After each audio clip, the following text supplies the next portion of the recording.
நஹ்மதுல்லாஹ் அல்-அலீம் வனுஸல்லி அலா ரசூலிஹில் கரீம் அம்மா பஅது.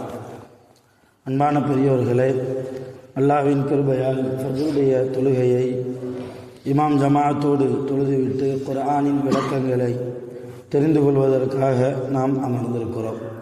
ரப்பு சுப்ஹானஹு வ தஆலா நம்முடைய எல்லா அமல்களையும் பரிபூர்ணமாக கபூல் செய்வானாக. ஆமீன். கைர் பரக்கத்துகள் நிறைந்த நாளாக, கெட்ட முடிவுகளை விட்டும் முசீபத்துகளை விட்டும் உலகத்தின் ஆபத்துகளை விட்டும் அல்லாஹ்வின் படைப்புகளின் தீங்குகளை விட்டும் பாதுகாப்பு பெற்ற நாளாக அல்லாஹ் இந்த நாளை நமக்கு அமைத்து தருவானாக. ஆமீன். சங்கையானவர்களே, அஸ்ஸமாஇ வத்தாரிக் என்ற சூறாவில் நேற்றைய தினம் 7 வசனங்கள் வரைக்கும் நாம் அறிந்திருக்கிறோம். 8வது வசனத்தில் அல்லாஹ் சொல்லுகிறான், இன்னஹு நிச்சயமாக அல்லாஹ் அலா ரஜிஇஹி லகாதிர், ஒரு மனிதன் இறந்து போனதற்கு பின்னால், அவனை கபருக்குள்ளே வைத்ததற்கு பின்னால் மறுபடியும் அவனுக்கு உயிர் கொடுத்து எழுப்பக்கூடிய ஆற்றல் யாருக்கு உண்டு? அல்லாஹ்வுக்கு உண்டு என்று அல்லாஹ் சொல்கிறான். ரசூலுல்லாஹி ஸல்லல்லாஹு அலைஹி வஸல்லம் அவர்களுடைய காலத்தில் ரசூலுல்லாஹ் மக்கத்து காஃபிர்களிடத்தில் சொல்லி வந்த ஒரு விஷயம், கியாமத் நாளை பயந்து கொள்ளுங்கள். கியாமத் நாள் என்று ஒன்று உண்டு. மௌத்தா போனதற்கு பின்னால் கபரிலே உங்களுக்கு வாழ்க்கை இருக்கிறது. கபருக்கு பின்னால் கியாமத் இருக்கிறது. அதுதான் நிரந்தரமான வாழ்க்கை. அந்த வாழ்க்கையில் நீங்கள் சுவனம் அடைய வேண்டுமானால் என்னை ஈமான் கொள்ளுங்கள், அல்லாஹ்வை மட்டுமே வணங்குங்கள், அல்லாஹ்வுக்கு எந்த ஒரு ஷிர்க்கும் இணையும் வைத்துவிட வேண்டாம் என்று ஏகத்துவ பிரச்சாரத்தை ரசூலுல்லாஹி ஸல்லல்லாஹு அலைஹி வஸல்லம் மக்காவிலே வைத்தபோது சொன்னபோது, அப்போதான் மக்கத்து காஃபிர்கள்லாம் சொன்னாங்க, ஒரு மனுஷன் மௌத்தா போயிட்டா அவ்வளவுதான், அவனுடைய உடம்பை மண் சாப்பிட்டு விடும். மண்ணிலே இருக்கக்கூடிய சில பூச்சிகள் புழுக்கள் எல்லாம் அந்த உடம்பை அரித்து விடும், சாப்பிட்டு விடும். அவனுக்கு மறுபடியும் உயிர் கொடுக்கறதெல்லாம் கிடையாது. கியாமத் நாள் என்று ஒன்று இல்லை, அதற்கென்று தனி உலகமாய் இருக்கிறது என்றெல்லாம் சொல்லி நபி ஸல்லல்லாஹு அலைஹி வஸல்லம் அவர்களையும் குர்ஆனையும் கேலி செய்தார்கள். யாரு? ரசூலுல்லாஹ் காலத்தில் வாழ்ந்த காஃபிர்கள், அபூஜஹல், அபூ லஹப், இவர்கள் எல்லாம், இந்த காஃபிர்களுடைய கூட்டம் எல்லாம். அதைத்தான் அல்லாஹ் சொல்ற, இன்னஹு அலா ரஜிஇஹி லகாதிர், நிச்சயமாக ஒரு மனிதன் இறந்து போனதற்கு பின்னால் அவனுக்கு உயிர் கொடுத்து எழுப்புவதற்கு அல்லாஹ்வுக்கு ஆற்றல் இருக்கிறது. நீ உன்னை மாதிரி நினைச்சியா அல்லாஹ்வை? அல்லாஹ் நினைத்தால் எது வேண்டுமானாலும் செய்ய முடியும். அடுத்து அல்லாஹ் சொல்கிறான் 9வது ஆயத்தில், யௌம துபுல சராயிர், உயிர் கொடுத்து உங்களை எழுப்புவோமே, மௌத்தாக்களை எல்லாம் உயிர் கொடுத்து எழுப்புற நாள் கியாமத் நாள். அந்த கியாமத் நாள் எப்படிப்பட்ட நாள் தெரியுமா?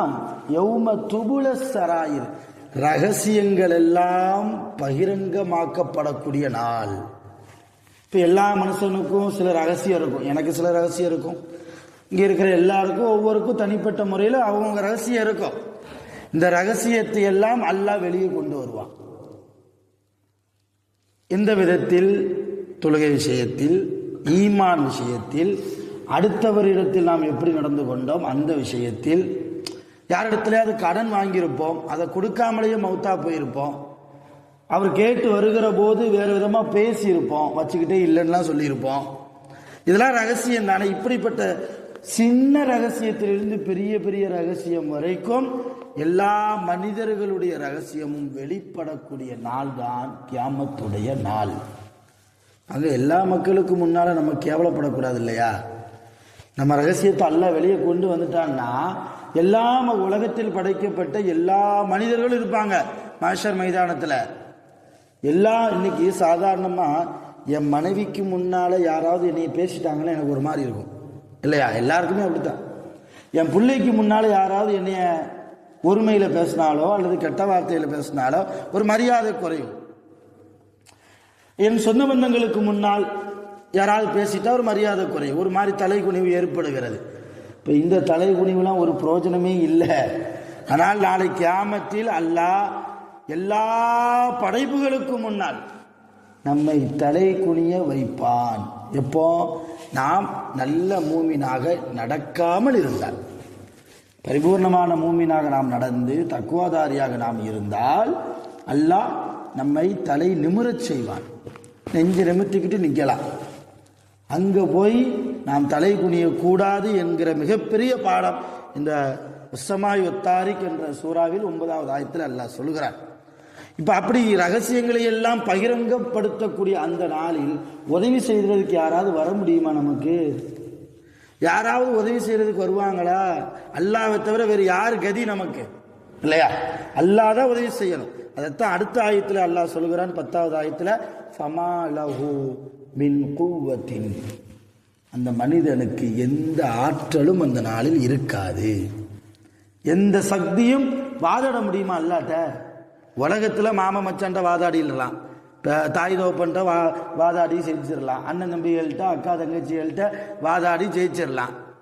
ஆனால் படைத்த ரப்புல் ஆலமீன் அவன் ஒரு விஷயத்தை சொல்கிற போது அவனோடு வாதாடக்கூடிய சக்தி எந்த படைப்புகளுக்கும் இல்லை.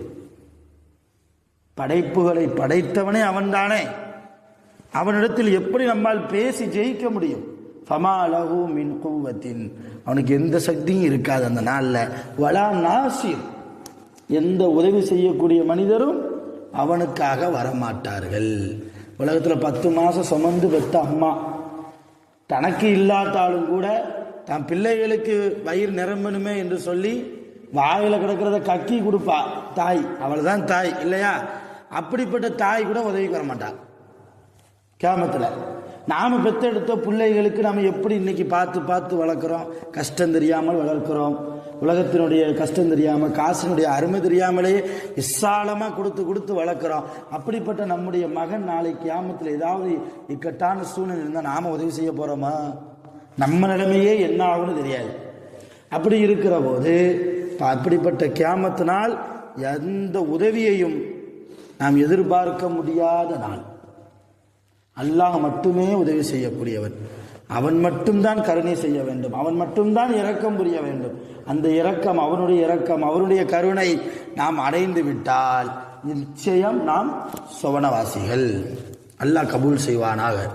நம் அனைவர்களையும் கபூல் செய்வானாக.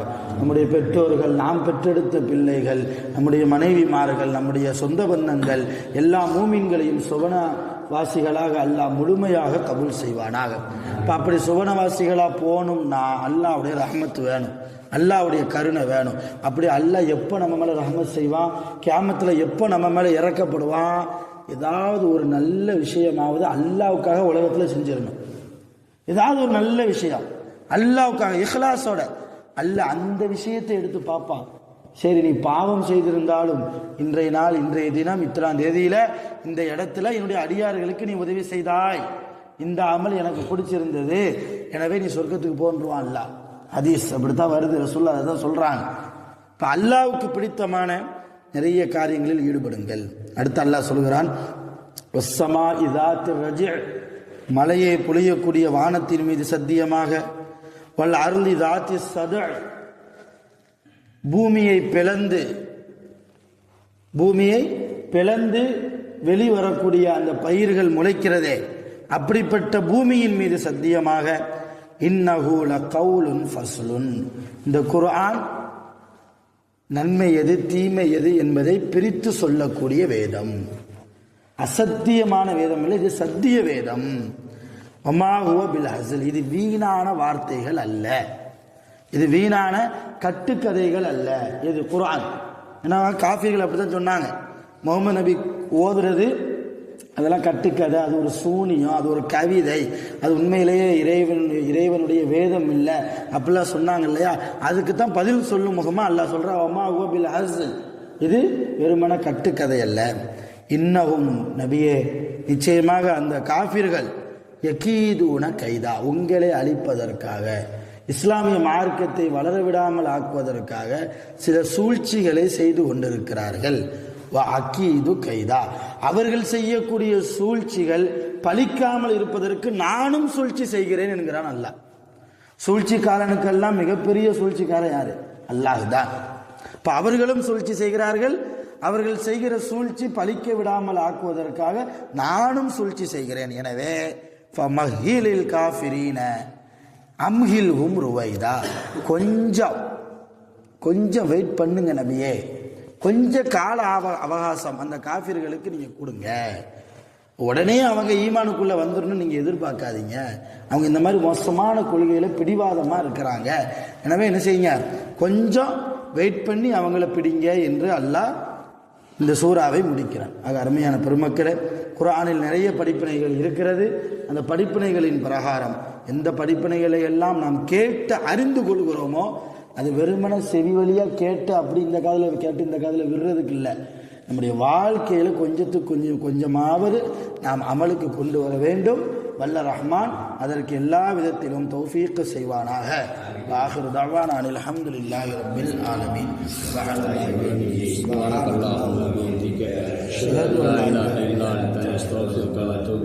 ஆமீன். சுப்ஹான ரப்பிக ரப்பில் இஸ்ஸத்தி அம்மா யசிஃபூன். ஸலாமுன் அலல் முர்ஸலீன் வல்ஹம்துலில்லாஹி ரப்பில் ஆலமீன். ஸல்லல்லாஹு அலா முஹம்மத் ஸல்லல்லாஹு அலைஹி வஸல்லம். ஸல்லல்லாஹு அலா முஹம்மத் ஸல்லல்லாஹு அலைஹி வஸல்லம். ஸல்லல்லாஹு அலா முஹம்மத் ஸல்லல்லாஹு அலைஹி வஸல்லம். அஸ்ஸலாமு அலைக்கும்.